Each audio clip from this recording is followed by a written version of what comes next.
Resumen capítulo 19 del libro El Libertador.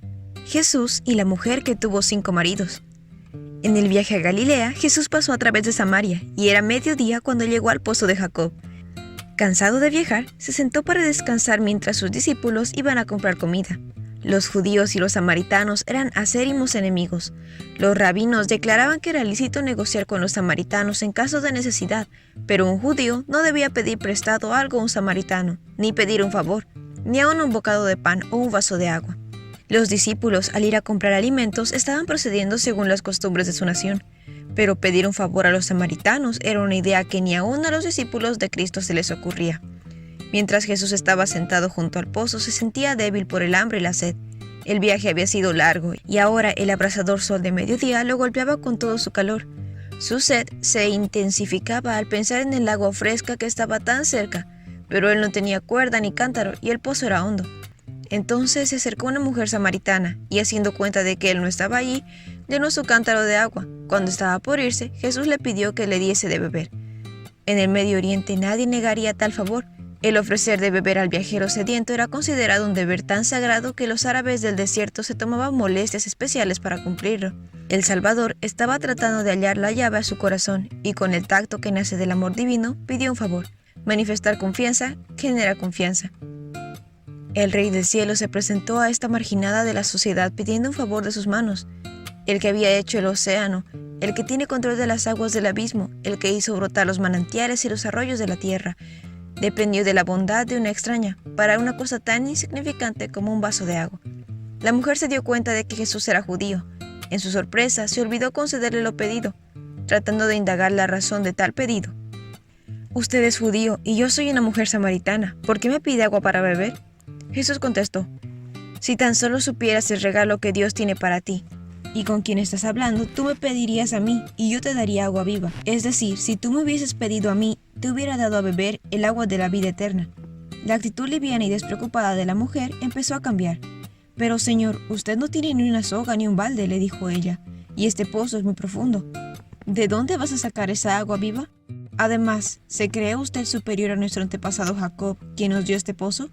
¿Cómo puede usted ofrecer mejor agua que la que disfrutaron él, sus hijos y sus animales?»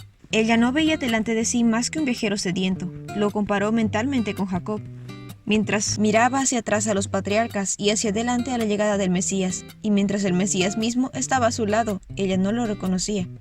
Con solemne seriedad, Jesús dijo: «Cualquiera que beba de esta agua pronto volverá a tener sed, pero todos los que beban del agua que yo doy no tendrán sed jamás.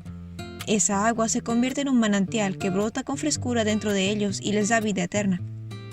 Jesús no quiso dar a entender que sería suficiente con solo tomar una vez del agua de la vida. Quien prueba del amor de Cristo deseará cada vez más, pero no buscará otra cosa. Las riquezas, los honores, los placeres del mundo no lo atraen más.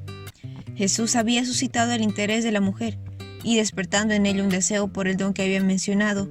«Por favor, Señor», le dijo la mujer, «beben de esa agua, así nunca más volveré a tener sed, y no tendré que venir aquí para sacar agua». Entonces Jesús desvió bruscamente la conversación. Antes que esa mujer pudiese recibir el don que él anhelaba concederle, debía llegar a reconocer su pecado y a su Salvador. Jesús le dijo: «Ve y trae a tu esposo». «No tengo esposo», respondió la mujer. Pero el Salvador continuó: «Eso es cierto. No tienes esposo porque has tenido 5 esposos, y ni siquiera estás casada con el hombre con el que ahora vives. Ciertamente dijiste la verdad». La mujer tembló. Una mano misteriosa estaba hojeando las páginas de historia de su vida. ¿Quién era este que podía leer los secretos de su vida? Se puso a pensar en la eternidad, en el juicio futuro, cuando todo lo que ahora estaba oculto sería revelado. Trató de conversar de otra cosa y eludir toda mención de este tema tan incómodo. «Señor», dijo la mujer, «seguro que usted es profeta». Luego, esperando acallar la convicción, se desvió hacia puntos de controversia religiosa. Con paciencia, Jesús aguardaba la oportunidad de volver a dejar en claro la verdad de su corazón. «Así que dígame», dijo ella, «¿por qué ustedes los judíos insisten en que Jerusalén es el único lugar donde se debe adorar?» A la vista estaba el monte Gesim, que había sido tema de discusión entre los judíos y samaritanos. Durante muchas generaciones, los samaritanos se habían mezclado con idólatras, cuya religión había contaminado gradualmente la suya. En respuesta a lo que mencionara la mujer, Jesús dijo: «Créeme, querida mujer, que se acerca el tiempo en que no tendrá importancia si se adora al Padre en el monte o en Jerusalén. Ustedes, los samaritanos, saben muy poco acerca del quien adoran, mientras nosotros, los judíos, conocemos bien a quién adoramos, porque la salvación viene por medio de los judíos. Jesús ahora se esforzaba por destruir el perjuicio de la samaritana en contra de los judíos. Dios había confiado a los judíos grandes verdades sobre la redención y el Mesías. Jesús deseaba elevar los pensamientos de su oyente por encima de todo asunto controversial. Se acerca el tiempo, de hecho, ya ha llegado, cuando los verdaderos adoradores adorarán al Padre en espíritu y en verdad. El Padre busca personas que lo adoren de esta manera, pues Dios es espíritu. Por eso, todos los que lo adoran deben hacerlo en espíritu y en verdad. Mientras la mujer hablaba con Jesús, quedó impresionada por sus palabras. Luego de que Jesús le revelara su vida pasada, se dio cuenta de que la sed de su alma nunca podía ser satisfecha por las aguas del pozo de Sicar. Nada de todo lo que había conocido antes le había hecho sentir así su gran necesidad. Jesús había leído los secretos de su vida.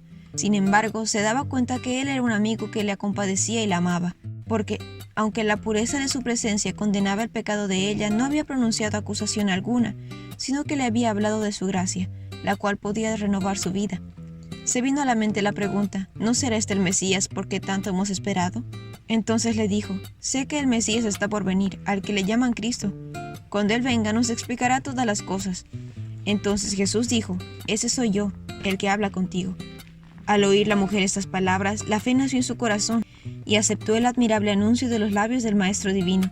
Esta mujer se hallaba en una actitud receptiva, estaba interesada en las Escrituras y el Espíritu Santo había estado preparándola para percibir más luz. Una mayor comprensión de las profecías del Antiguo Testamento ya estaban comenzando a iluminar su mente. El agua de vida que Cristo da a toda alma sedienta había empezado a brotar en su corazón. Cuando los discípulos volvieron de comprar, se sorprendieron al encontrar a su maestro hablando con una mujer. No había bebido el agua refrescante que había pedido, ni se detuvo a comer el alimento que los discípulos habían traído. Cuando la mujer se hubo ido, los discípulos insistieron que comiera. Lo veían callado y absorto. Su rostro resplandecía y temían interrumpirlo, pero pensaba que era deber suyo recordarle sus necesidades físicas. Jesús reconoció su cariñoso interés y dijo, «Yo tengo un alimento que ustedes no conocen». Los discípulos se preguntaban quién le habría traído comida. Él explicó, «Mi alimento consiste en hacer la voluntad de Dios, quien me envió, y en terminar su obra». Ministrar a alguien que tenía sed y hambre de la verdad era más grato y reconfortante que comer o beber. La mujer se había llenado de gozo al escuchar las palabras de Cristo. Dejando su cántaro, volvió a la ciudad para llevar el mensaje a otros.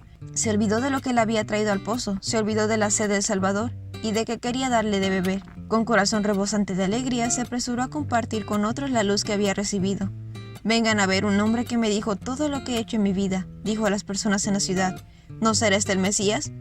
Había en su rostro una nueva expresión, un cambio en todo su aspecto. Así que la gente salió de la aldea para verlo. Mientras Jesús todavía estaba sentado sobre el brocal del pozo, miró los campos de cereales que se extendían delante de él, cuyo suave verdor era matizado por la dorada luz del sol. Señaló la escena a sus discípulos y la usó como símbolo. Ustedes conocen el dicho, hay 4 meses entre la siembra y la cosecha. Pero yo les digo, despierten y miren a su alrededor. Los campos ya están listos para la cosecha. Mientras hablaba, miraba a los grupos que se acercaban al pozo. Allí había una cosecha lista para el segador. Los samaritanos vinieron y oyeron a Jesús y creyeron en él. Rodeándolo al lado del pozo, lo acusaron a preguntas y recibieron con gran interés sus explicaciones de las muchas cosas que habían sido difíciles de entender. Su confusión empezó a disiparse. Ansiando oír más, lo invitaron a su ciudad y le rogaron que se quedase con ellos. Permaneció pues 2 días en Samaria y muchos más creyeron en él. Jesús no hizo milagros entre los samaritanos, fuera del que consistió en revelar los secretos de su vida a la mujer junto al pozo. Sin embargo, muchos lo recibieron. En su nuevo gozo decían a la mujer, «Ahora creemos no solo porque tú nos dijiste, sino porque lo hemos oído en persona. Ahora sabemos que Él es realmente el Salvador del mundo». Jesús había empezado a derribar los muros de separación existentes entre los judíos y gentiles, y a predicar la salvación al mundo. Trataba libremente con los samaritanos y aceptaba la hospitalidad de este pueblo despreciado. Dormía bajo sus techos, comía en sus mesas, enseñaba en sus calles y los trataba con la mayor bondad y cortesía. Los discípulos se admiraron de la conducta de Jesús. Durante los 2 días que pasaron en Samaria, su fidelidad a él dominó sus perjuicios, pero su corazón no había cambiado. Tardaron mucho en aprender que debían renunciar a su desprecio y odio, debían dar lugar a la piedad y compasión.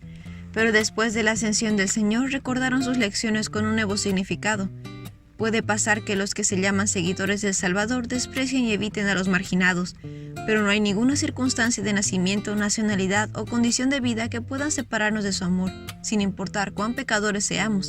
Debemos dar la invitación del Evangelio a todos. Junto al pozo de Jacob, Jesús no desaprovechó la oportunidad de hablar a una mujer sola, una extraña que vivía abiertamente en el pecado.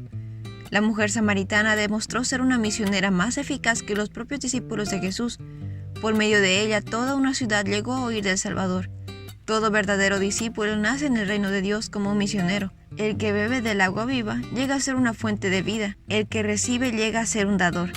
La gracia de Cristo en el corazón es como un manantial en el desierto que refresca a todos y crea en quienes están a punto de perecer un deseo profundo de beber el agua de vida. Y este fue el resumen del capítulo 19 del libro El Libertador. No olvides compartir este video con tus compañeros de clase o con otras personas que tú creas que puedan necesitar este resumen. Nos vemos la próxima.